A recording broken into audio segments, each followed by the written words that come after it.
Je n'ai pas connu la mort. Je n'ai pas connu la mort tout simplement parce que je suis en vie. Mais la mort est l'une des pires choses dont même à ton ennemi, tu n'aimerais pas souhaiter. La mort est la seule chose sur cette terre qui naturellement peut t'empêcher de rêver. La mort est la chose là qui pour de vrai peut te couper de la réalité. Quand tu ne vis plus, on ne peut même plus savoir ton existence. Toi concrètement, tu ne sais plus si tu es parmi les siens. Toi concrètement, tu passes à l'oubli. Toi concrètement, tu vois toute ta vie défiler devant tes yeux. Tu ancres dans les regrets, tu ancres dans les bons moments, tu ancres dans les moments de tristesse. En fait, tu te vois ne pas perdre un parcours dont tu as eu à construire pendant des années et des années. Surtout quand cette mort est perçue par des personnes qui tout autant de réels ne t'aimaient pas, mais font semblant après ta disparition de t'aimer. C'est vraiment triste de voir autant de personnes, c'est vraiment triste de ce qui se passe, de voir des personnes disparaître, des personnes avec autant d'énergie, des personnes avec encore autant de capacités. On dit souvent que sur cette terre, il y a l'âge limite d'un homme sur terre. Il y a l'âge limite d'un homme sur terre jusqu'à sa vieillesse. Mais de voir une si jeune personne avec une énergie, avec une joie, je ne dirais pas une joie de vivre, parce que de part et d'autre, on disait qu'il souffrait d'une maladie. Abomey l'éléphant n'était pas concrètement mon artiste à moi. Moi, je n'écoutais pas Abomey l'éléphant. Et pour vous dire vrai, je n'ai jamais prêté attention à ces clips, à ces différentes sorties.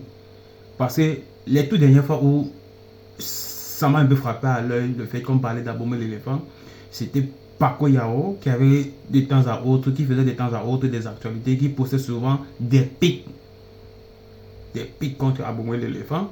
Et j'étais aussi tombé sur cette vidéo. Parce que ça m'a beaucoup touché. Et dans cette vidéo... Mais ça fait quelques mois que tu parles pas avec ton frère. Ça fait 5 mois.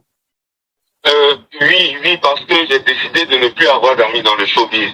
Tu dis que tu as décidé de ne plus parler avec les gens du showbiz. Oui. Mais est-ce que... Moi, je ne vais pas entendre ton parce que... Est-ce que Jojo le Barbu fait partie des gens du showbiz? Non, tout le monde. Parce que j'ai estimé que l'amour que je porte à tous mes amis et frères là, je ne reçois même pas 5%. Est-ce que tu t'es assis? Moi, je ne parle pas de tous tes frères, moi, je te parle de Jojo. Est-ce que tu t'es assis avec Jojo pour en parler?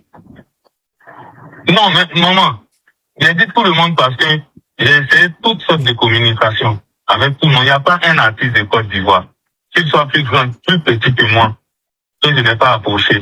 J'ai fait mes efforts, je me dis que ça ne coûte Tu as approché Jojo? J'ai approché tout le monde. Non, je ne te parle pas de tout le monde. Moi, je te parle de Jojo le Barbu. Est-ce que tu as approché Jojo? Tout le monde. Moi, je suis avec Jojo actuellement, il est en face de moi. Je lui ai posé une question. Est-ce que tu aimes ton frère? Il m'a dit trop. Il m'a montré le tatouage de Abomey l'éléphant qu'il a sur le bras. Est-ce que tu sais ce que ça représente? Beaucoup, maman. Donc, dans quoi tu es, en fait? Mais, maman, moi, je veux dire un truc. Dis-moi. Ça dit que, dans ce showbiz-là, moi, il n'y a pas quelqu'un qui sait plus de ma vie que de Jojo. Ça dit que Jojo le Barbu lui-même, là, il a mon numéro. Il a son numéro. Ça dit que, si on doit se parler, lui et puis moi, il sait que c'est facile. Mais lui aussi, en fait, vous deux, vous nous emmerdez, en fait. Toi, Jojo, vous nous emmerdez. Parce que vous vous aimez tellement que vous nous faites chier, en fait. C'est ça même le problème, maman. Toi, il a ton numéro, toi, tu as son numéro. Maintenant, chacun est dans son coin, chacun est gonflé. Que lui, comme il m'a pas appelé là, moi aussi, il l'appelle pas. Comme lui aussi, il m'a pas appelé là, moi aussi, il l'appelle pas. Et puis, comme il lui manque pas là, moi aussi, là, il me manque pas. Et puis, bon, il dit, nous, on est vos camarades. Non, maman, il n'y a pas dit, il me manque pas, hein. Il me manque. Bon, putain. Il te manque pas. Tu peux pas dire. Bon, ne quitte pas. Tu peux pas dire, Abomey. Toi, tu peux pas dire que 5%. comment on appelle ça, tu t'es levé un coup et puis tu as décidé de ne plus parler aux gens du showbiz. Vidéo, je comprenais l'immense... à l'intérieur de la façon de s'exprimer, la façon d'abomber l'éléphant, c'était qu'il avait l'impression d'être oublié. Même des soi-disant personnes dont il pensait que c'était ses grands frères. Dans le domaine du showbiz, c'est souvent un style de guerre. Donc tous sont avides de pouvoir. Donc chacun essaie de réussir de son côté jusqu'à ce que tout le monde se néglige. Même les gens avec lesquels tu as grandi de par ton enfance. Si c'est que vos relations ne sont pas extrêmement soudées, vous risquerez d'être ennemis plus tard à cause du showbiz musical. Abomey l'éléphant avait seulement de lui, de sa personne, de sa façon de faire, rêvait aussi de vivre de son art, parce que c'était un grand rappeur ivoirien. Au dépit de ce qu'il faisait, bien que je n'écoutais pas ses sons, je suis tombé sur deux, trois sons, mais c'était un rappeur ivoirien. Je ne dirais pas aussi grand que ça, mais il était reconnu à l'échelle ivoirienne, quelqu'un qui prônait la culture à travers le rap. Moi j'ai toujours aimé le shater, et ici sur le shater on kiffe. Ça moi aujourd'hui naturellement, quelque chose qu'on n'aimerait pas sauter à quelqu'un, quelque chose qu'on n'aimerait pas mettre au vu de n'importe qui, de par sa jeunesse, de par sa façon de vivre, de par ce qu'il pouvait encore réaliser de son vivant, était tellement brusque. Donc, vous êtes venu me voir pour qu'on je vous réexplique ce que vous aviez. Voilà. D'accord. Vous êtes quelqu'un qui a un terrain allergique. Plus jeune, on va dire dans l'enfance, vous avez une limbo-conjonctivite endémique des tropiques, qu'on appelle couramment L7. D'accord. Alors, c'est les efforts de frottement sur la conjonctive là, qui donnent des petites cicatrices. D'accord. Et c'est ces cicatrices collées comme ça, mais bout à bout, qui donnent cette coloration marronnée.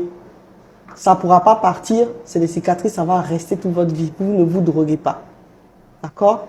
On donne des traitements chaque fois que la crise d'allergie revient, qui continue encore aujourd'hui, pour calmer les démangeaisons, qui font un effet encore plus rouge que d'habitude. Mais dès que c'est traité, ça devient moins rouge, mais ça restera toujours marronné. Donc du coup, la couleur des yeux va pas changer. Va pas changer. D'accord, vous êtes comme ça, c'est une complication. Depuis l'enfant, vous êtes comme ça. Tous ceux qui vous connaissent savent que vos yeux sont marronnés comme ça depuis que vous êtes tout petit. D'accord, et ça va pas changer, malheureusement. Voilà.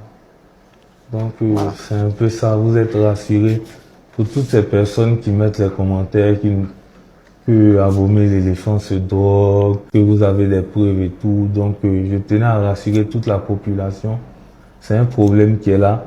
Ça me donne encore la force de vous dire d'échanger avec vos enfants, de consulter des professionnels pour éviter tout ça à l'avenir. Je vous remercie. C'était une brutalité. J'ai tombé sur ces actualités. Je n'étais pas dans souvent l'option de liker ou bien de faire de l'information par rapport à ce qu'il fait, mais je tombais de part ou d'autre sur ces actualités. Une fois qu'il avait eu à sortir un clip, je ne sais pas si c'était par rapport au fait qu'il voulait clasher Imra, mais il avait sorti un clip, je ne sais pas, ça parlait d'Imra à l'intérieur, quelque chose qui avait attiré mon attention. Et je suis tombé sur 2-3 fois sur la majeure partie de parfois ces interviews, parfois ces passages sur les différentes chaînes télévisées ivoiriennes. Je pouvais comprendre actuellement que, hormis de ce qu'il vivait, il y avait énormément de stress.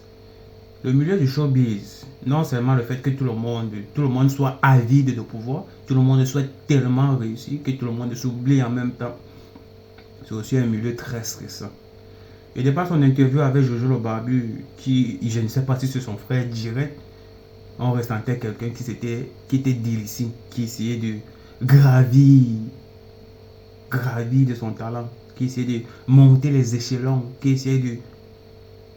Bref, à quoi bon, puisqu'aujourd'hui il n'est plus.